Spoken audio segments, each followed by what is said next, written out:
President Trump is defending his son for meeting a Russian lawyer, hoping to get damaging information on Hillary Clinton.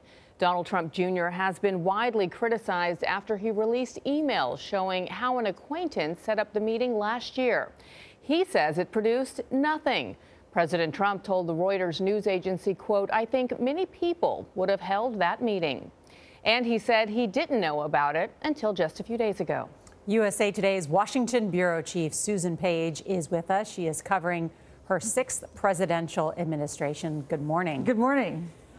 You heard the president say in that interview with Reuters that many people would have taken such a meeting. But with the campaign manager, with the president's family involved, does that ring true to you? No. I've covered 10 presidential campaigns. Opposition research is part of all of them, to be clear. There is always an effort by a candidate to find out the most negative information they can about the other side. But to do so with an agent of a foreign government and a hostile foreign government, I don't know that that's ever happened before. I'm not aware of that happening before. And for it to involve the most senior circles of the campaign, that is also really unusual. So this is not the political norm. And can you talk about the machinations inside the White House right now? There was the Category 5 hurricane was one of the expressions used. If the president is trying to potentially wall himself off from some of these conversations, that complicates his work and his agenda. Oh, that's right. And you know, the one way in which it's different from a Category 5 hurricane is that hurricanes come and go away. This is here to stay for some time because we not only had this watershed event of the release of Donald Trump Jr.'s emails this week, we've had 2 subsequent stories that raise very provocative questions on entirely different fronts. A Wall Street Journal story that says that as of 2015, intelligence agencies were hearing about Trump associates' contacts with Russians, and a McClatchy story that says there are signs that there may have been coordination between the Trump campaign digital operation and Russian interests. So this is like threads that continue to get pulled, and this is a story, a hurricane that isn't going away anytime soon. The McClatchy story specifically talks about Kushner. That's right, because he oversaw that digital operation.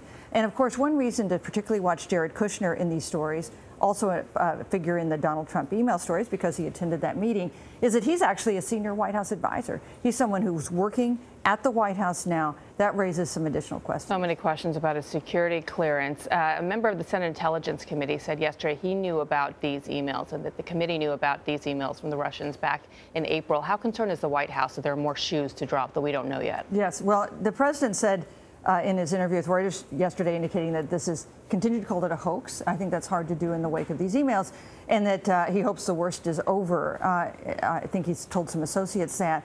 I think there is no sign that the worst is over, and there are certainly more shoes to drop. You know, we assume there are more shoes to drop because it is a complicated story with a lot of different trails to follow. And one thing we know from special counsel investigations is that they go where they go. And sometimes they go places you never would have expected them to go. So that's certainly an experience that President Clinton had when he was in office. That's right. The special counsel, Bob Mueller, now has 16 attorneys on his team helping with the investigation. Let's turn now to the agenda that Republicans had promised to carry out for the American people. Repeal of Obamacare, tax reform first, the health care bill. Are they any closer with this new bill to repeal and replace? Well, if Mitch McConnell gets a bill through the Senate, he deserves the Nobel Peace Prize.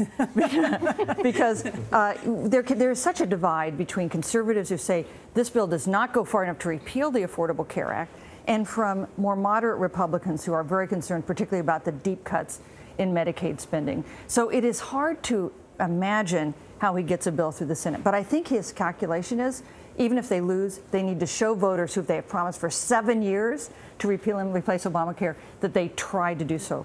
Then they can move on to other issues. But, you know, health care is not going to go away because there are big problems, as the Republicans have pointed out, with people particularly who participate in these Obamacare exchanges.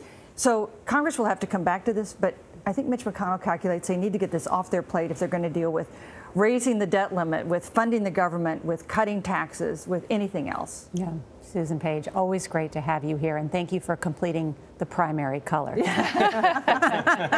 We have them all here at the table. Thank you. We're like a flag. That's right.